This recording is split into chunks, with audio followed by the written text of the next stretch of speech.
What is air pollution? And why should we care? Well, in simplest terms, as quoted by National Geographic, generally any substance that people introduce into the atmosphere that has damaging effects on living things and the environment is considered air pollution. Meet Styles and Lydia, both teenagers that are students in Beijing. Today is a beautiful day. The air pollution isn't that bad today. Huh, Styles? Not as beautiful as you, though. You are so hopeless, Styles. Tomorrow. Styles, we still have to go to school. But there are way too many pollutants in the air. Well, if there was too many, the government wouldn't make us go to school, Styles. See you there. See you too, sweetie. Never, ever call me that ever again. Let's go in. Had enough smog yet, Styles? Yeah.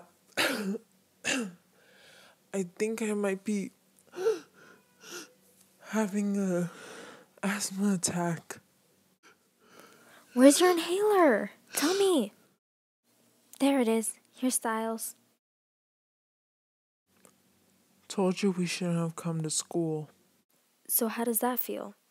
Styles just had an asthma attack from breathing in too much pollution. Follow each step to feel what it's like to have an asthma attack. Take a deep breath. Now, only letting out a little bit of air, try to take another deep breath. Take another deep breath. As of now, your chest should begin to feel tight, like there is someone pushing down on your chest. When having an asthma attack, a person wants to take in as much air as they can because they don't think they're getting enough air in their lungs. What happens to the animals and plants? The plants end up taking in the pollutants from the air and produce fruits or seeds that are contaminated. And guess who has to eat that? The animals, which ends up killing them. When birds are flying high in the sky, they also have a chance of getting air pollution in their lungs too, because when factories release the pollutants, it gets into their lungs. Unlike humans, birds don't have masks to protect them. Poor little birdie. How does it feel to breathe air pollution then? Well, it smells like gas. It also smells like a burning fire or even burned plastic. How does burned plastic smell? Like fireworks. Smoky. Different scratch and sniffs will be placed on your desks. Each scent is different. You will either have fireworks or garbage. Both smells are used to describe pollution. Fireworks for the burnt plastic, garbage for the rotten feeling in your body. Scratch and sniff at your own will. How does it feel to breathe air pollution over a period of time? At first, it only smells like gas and oil. After a day or two, your breathing becomes more faint, like you just ran as hard as you could for as far as you could go. Then a week or two pass by. You cough because it feels like something is in your chest. Instead of air in your lungs, it feels like something else got in. You try to cough it up like when you're sick, and you try to cough up mucus, except this time, nothing comes out. Finally, a month has passed, yet you find yourself coughing every 5 to 10 minutes. You can't stop yourself when you cough. There's the inevitable feeling of something stuck in your lungs, and you're still not able to get it out. So what's in your lungs? Air pollution. I didn't even know it was happening. I grew up thinking that this was always how it was. For the sky to be eternally gray, to the nights to be filled with darkness. Stars are just a myth. This was all I knew. All I grew up with where I lived. I grew up in Linfuan in the province of Shaanxi, China. When I woke up and I looked outside, the streets were blurred with gray. It was normal. I went and played with my friends outside, where it was always murky and dark. It wasn't until I was 24 and ready to give birth in the hospital did I ever realize that this wasn't normal. The earth wasn't naturally like that. Some people in the world wake up to a blue sky. The clouds aren't supposed to be black and gray, they're supposed to be white and fluffy. They're not supposed to hang right over your head or where you're walking and see them right in front of you. They're supposed to be up in the sky, not down here. I woke up to a gray sky. A sky filled with black clouds every morning. My life, my friends, my family, my home was hidden under a blanket of smog. I can only recall one moment where the sky was even a bit of blue. It was when one day the government had regulated how much we could drive in that week. After that week was over, you could see patches of blue in the sky, little things everywhere, and you could see blue.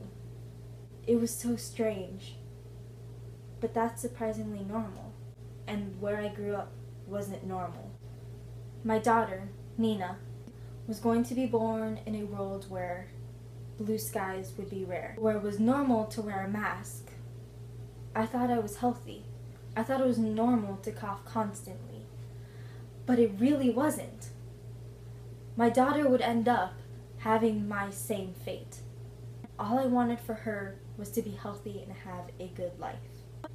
But the doctor told me she was going to be born with benign tumor, which would require surgery right after birth.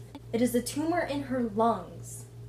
And when the doctor told me the chances of her surviving the general anesthesia was small, I couldn't breathe.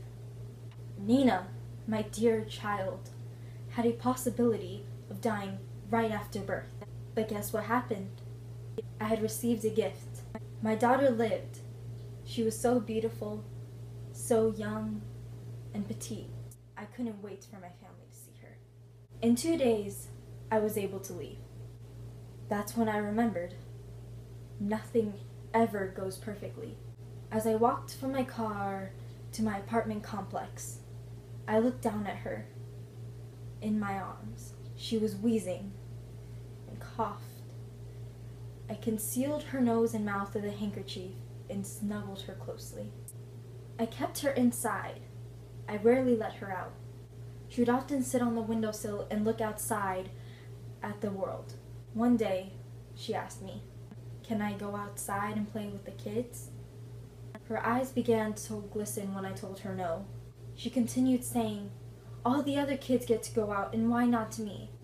Is there something bad out there?" It took every part of me to tell her what it was. It was pollution. It was smog and the factories and the cars. Nina never understood. She would ask me every day, and I always turned her down. For 6 years of her life, the only friends she had were me and her cousin Kai. She would sit on the windowsill every day and look at the other kids play, and I couldn't decide what was more important, her happiness or her health. A year later, she was 7 and ready to take on the real world. I had to let her out eventually. I just didn't know how she would react. But after a month of going out every day, she was just like everyone else, coughing and wheezing. 3 years later, Nina was diagnosed with lung cancer. My little child had cancer. We had to get surgery at the nearby hospital. I watched her undergo anesthesia for the 2nd time in her life. Her last words before she knocked out, "Can I go play with the other kids after?" When the surgery was over, the doctors had something to show me. In a small Ziploc bag were these little black clumps. They looked like miniature pieces of coal, but they had metal in them. All they told me was that these chunks, those clumps, were in her lungs, stuck in between tissue of her lungs. In these chunks were metal and pollutants that floated around in the air. There wasn't much, but in just those 10 years of her life, She had taken in so much pollution. One day I woke up. I began to make breakfast. It was already 9 in the morning. It surprised me that she wasn't awake because she's an early bird. I went into her room.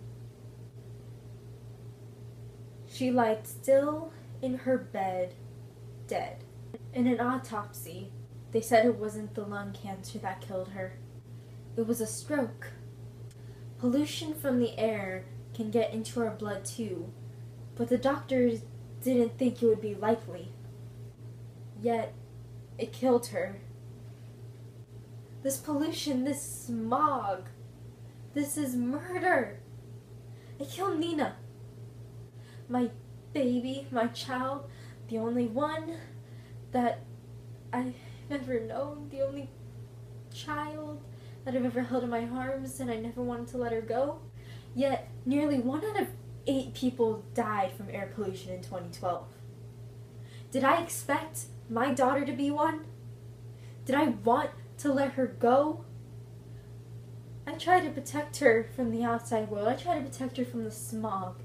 I tried to protect her from the real world. I wanted her to be happy. And where did that put her? In a grave.